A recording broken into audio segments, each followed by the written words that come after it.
Hello दोस्तों, श्री शिवाय नमस्तुभ्यम। हर हर महादेव, जय श्री महाकाल। कैसे हो आप सब लोग? उम्मीद करती हूँ आप सभी लोग बहुत अच्छे होंगे। मेरे चैनल महादेव की करुणा पर आप सभी लोगों को बहुत बहुत स्वागत है। आज के वीडियो में हम पूज्य गुरु जी के मुख से सुन लेंगे पशुपतिनाथ व्रत की पूरा विधि और उद्यापन विधि। एक पशुपति व्रत होता है। यदि कोई विशेष समस्या हो जो आप नहीं बता सकते किसी को, बहुत तकलीफ चल रही हो, बहुत कष्ट हो रहा हो, बहुत ज्यादा दुखी हो, तो 5 सोमवार पशुपति व्रत कर लो। कितने सोमवार? 5। पशुपति व्रत करने का नियम अच्छे से समझिए। 5 सोमवार करना है। कोई से भी सोमवार से चालू कर सकते हो। कैसे करना है? सुबह के समय पर भगवान शंकर का अभिषेक पूजन करने मंदिर में चले जाओ, पूजन अर्चना आराम से कर आओ। शाम के समय वही थाली लाकर घर में रख लो। सुबह के समय फलहार कर लो या मीठे का भोजन कर लो। अर्थात मीठे का भोजन मतलब फलाहारी भोजन, जो भी मीठे का है वो करें। शाम के समय घर से 6 दिए लगाकर लेके जाएं घी के। कितने दिए? 6। साथ में कुछ मीठा बनाकर लेकर जाएं। शंकर जी के मंदिर में जाकर मीठे के 3 हिस्से कर लें। 2 हिस्से मंदिर में रख दें, 1 हिस्सा अपने साथ लेकर आना। मंदिर से जो 6 दिए लेकर गए हो, वो 5 दिए भगवान शंकर के सामने लगा दो पशुपति नाथ के नाम से, अपनी कामना कर। 1 दिया वापिस रख के थाली में लिया। जब घर में प्रवेश करें, घर के अंदर प्रवेश करते समय राइट भाग में प्रवेश करेंगे, उसका सीधा हाथ प्रवेश करते समय राइट भाग में जो दिया लेकर आए हो वो दिया दरवाजे के बाहर लगा दीजिए। घर के अंदर प्रवेश कर जाओ। जब भोजन करो शाम को, तो जो आपने 3 हिस्से करे थे उसका जो हिस्सा लेकर आए हो वो हिस्से के साथ में भोजन कर लीजिए। इसको कहते हैं पशुपति व्रत। मात्र 5 व्रत कर लो। अगर कोई समस्या है, तकलीफ है, बहुत कष्ट है, तब कोई दिक्कत आ गई है, कोई बीमारी आ गई है, बहुत कष्ट ज्यादा हो रहा है, कोई कर्जा बढ़ गया है, कोई देन लेन रह गया है, कोई परेशान कर रहा है, तो पशुपति व्रत आप कर सकते। ये व्रत आपके जीवन में 5 व्रत करोगे और काम सफल होगा। इसको कहते हैं पशुपति व्रत। व्रत का जो नियम है वो एक ही नियम है जो शिव महापुराण के अंतर्गत है। सुबह पूजा की थाली लगाई है। 5 व्रतों का विधान है, छठा व्रत का विधान नहीं है। कितने व्रत? 5। सुबह पूजन की थाली लगाई है। पूजा की थाली, अभिषेक का सामान सब लेकर आप मंदिर में जाइए। शिव मंदिर में जाकर बाबा का जल अभिषेक पूजन करिए, जिस हिसाब से आप करते आए हो। पूजन की थाली में सामान उतना रखना जो शाम को भी आपके साथ चला जाए, अलग से नहीं रखना पड़े।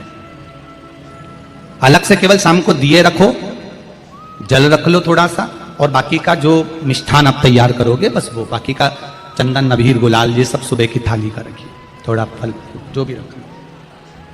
सुबह पूजन करो, बाबा का निवेदन करो, घर आ जाओ, थाली को ढक कर रख दीजिए।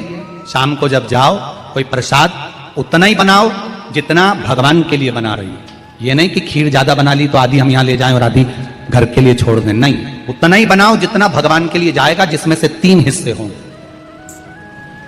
एक पात्र में भरकर ले जाओ, दोने ले जाओ, कटोरी ले जाओ, प्लेट ले जाओ, जो तुम्हारी मर्जी पड़े, कागज ले जाओ, जो तुम्हारा मन पड़े वो ले जाओ।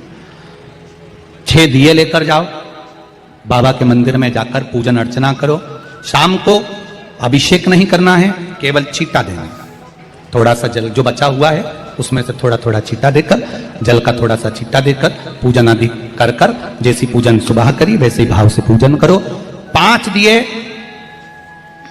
थाली में से नीचे रख दो, 6वां दिया भी नीचे उतार दो थाली में से। 5 दिए लगाना जब प्रसाद के 3 हिस्से पूरे कर दो। प्रसाद के 3 हिस्से रख दो नीचे, फिर दिए लगा दो 5। 1 दिया उठाकर जिसको जलाया नहीं है वापिस अपनी थाली में रख दो। 5 दिए प्रज्वलित कर कर बाबा को निवेदन कर दो, बाबा आज मेरा पहला पशुपति व्रत है, इसको स्वीकार करना। दिल से बाबा इस कार्य के लिए मैंने करा है, इसको स्वीकार कर लेना। बहुत सुना बाबा, पशुपति व्रत में कर रही हूं, मैं भी पूर्व में ना जाने कितनी योनियां ली होंगी, कौन सा मैंने बेकार कर्म करा होगा जो आज मुझे दुख भोगना पड़ रहा। इस दुख को आप मिटा सकते हो, क्योंकि आपका नाम पशुपति नाथ है। आप इसको मिटाइए, विनय करो, बाबा से विनती करो। 1 दिया, 1 प्रसाद का हिस्सा थाली में लेकर आ जाओ। बाबा को निवेदन कर कर बाकी का वहां छोड़कर एक दिया एक प्रसाद का हिस्सा लेकर आ जाए। एक दिया एक प्रसाद का हिस्सा लाए, घर के अंदर प्रवेश करते समय सीधे हाथ की ओर बैठकर अपने घर की ओर मुख कर सीधे हाथ की ओर उस दिए को घर के बाहर प्रज्वलित कर दो।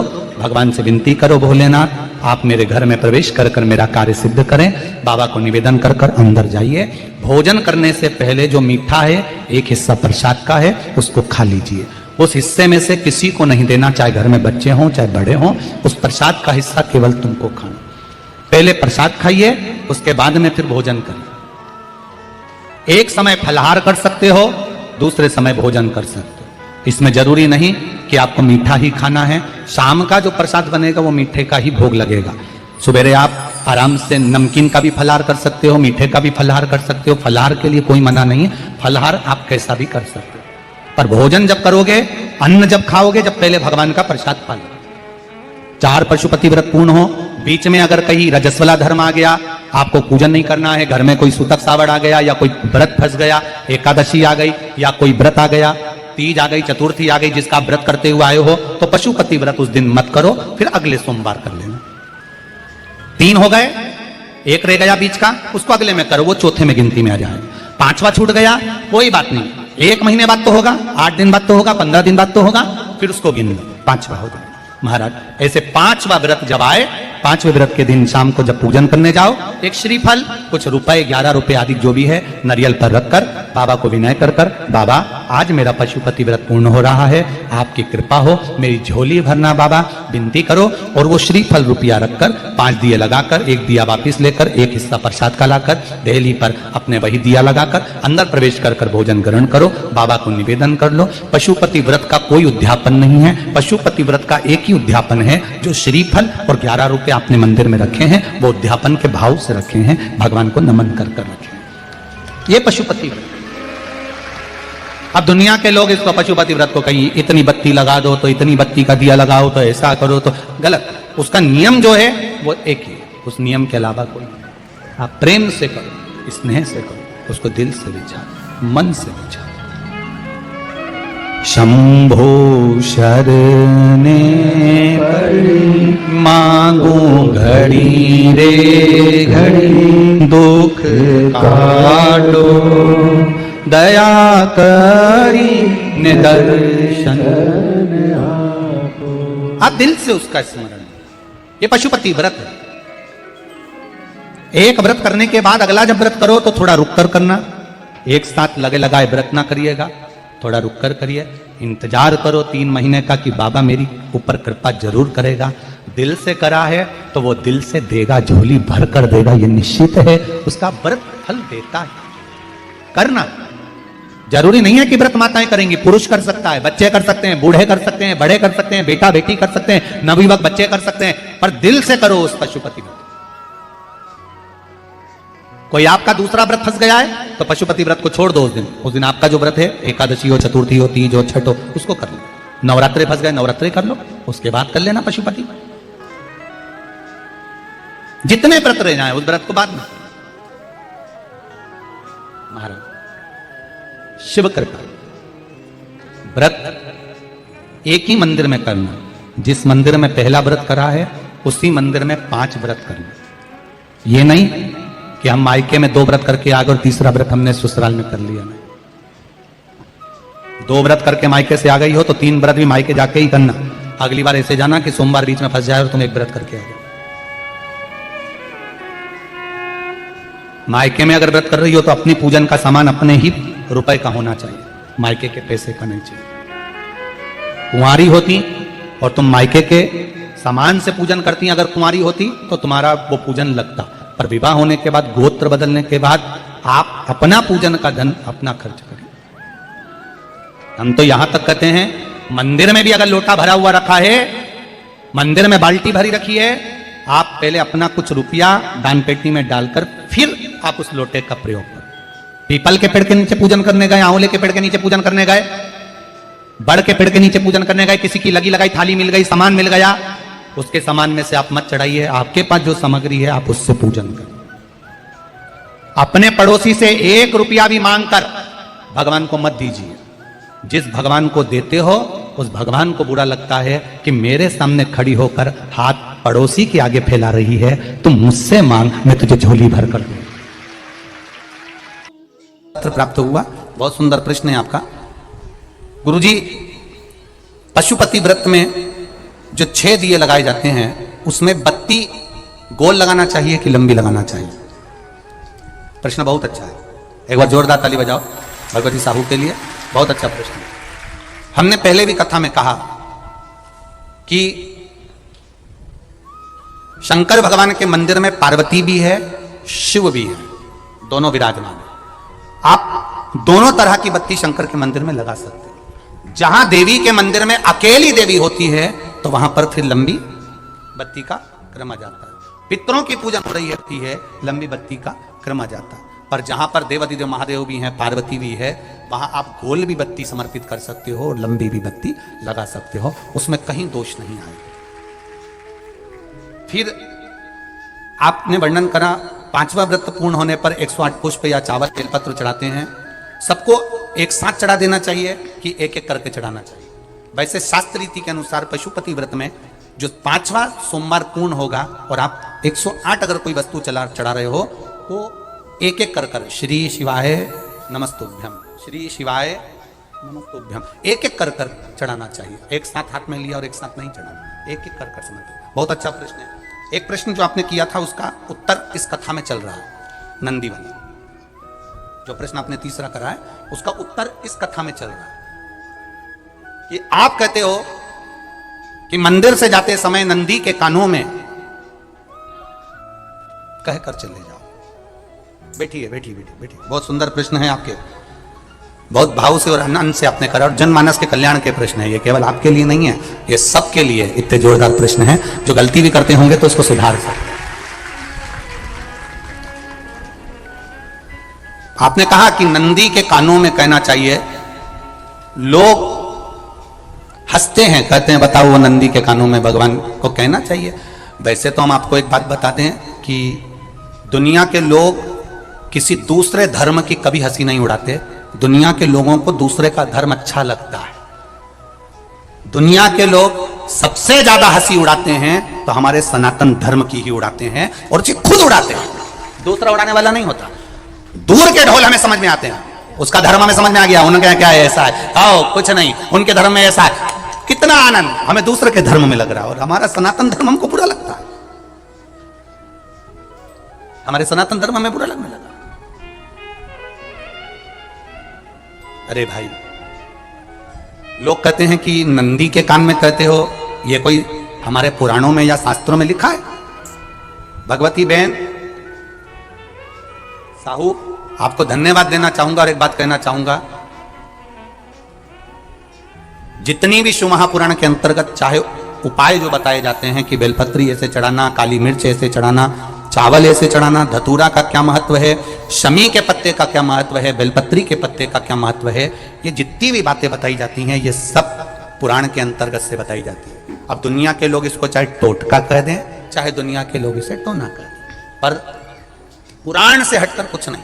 और आप लोगों को अगर बोला है कि नंदी के कान में कहकर भगवान शंकर के मन में बात पहुंचे तो ये क्यों कहा, तो ये भी हमारी शिव महापुराण में लिखा है जलंधर के चरित्र में। कोई आपसे कहे कि नंदी के कान में बोलने से क्या होता है, ये जलंधर का चरित्र कह रहा है। मां पार्वती जी का हस्त कमल पकड़कर जलंधर लेकर जाने लगा।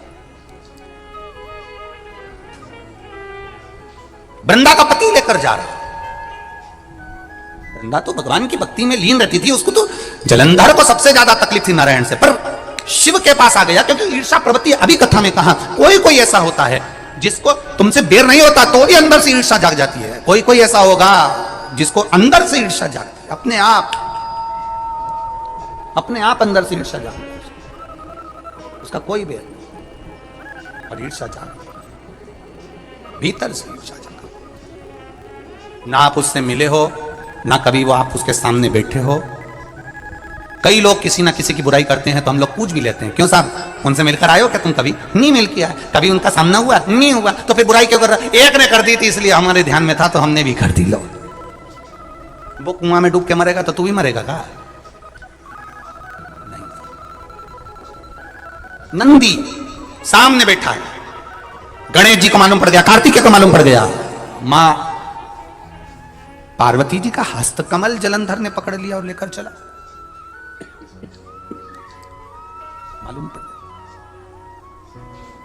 तब नहीं रहा गया। गणेश जी को क्रोध आ गया और गणेश जी महाराज आए, शिव जी को जगाने लगे, पिताजी पिताजी पिताजी कर कर जगाया, उठो पिताजी,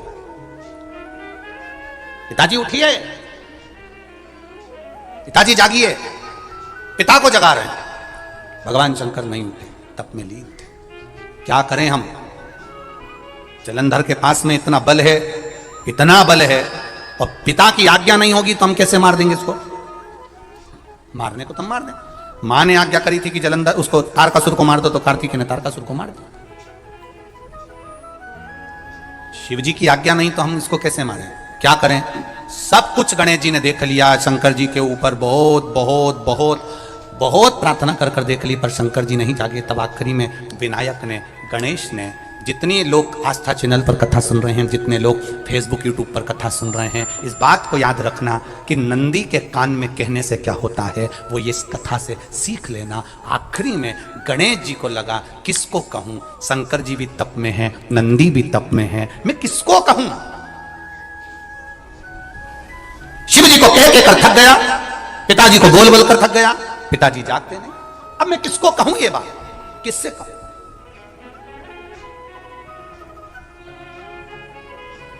विनायक गए सीधे अब नंदी के पास में। नंदी भी तप में लीन थे, शंकर जी की ओर मुख था, शंकर जी की ओर मुख था।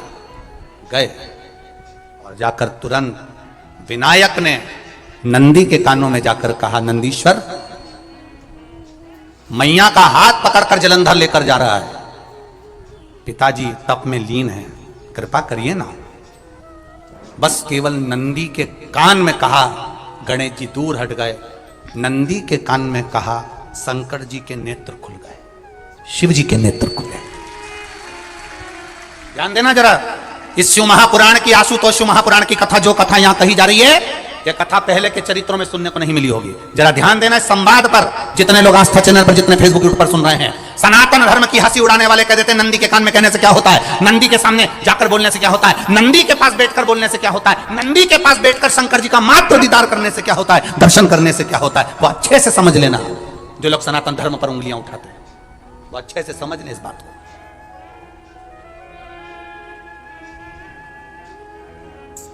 क्या होता है?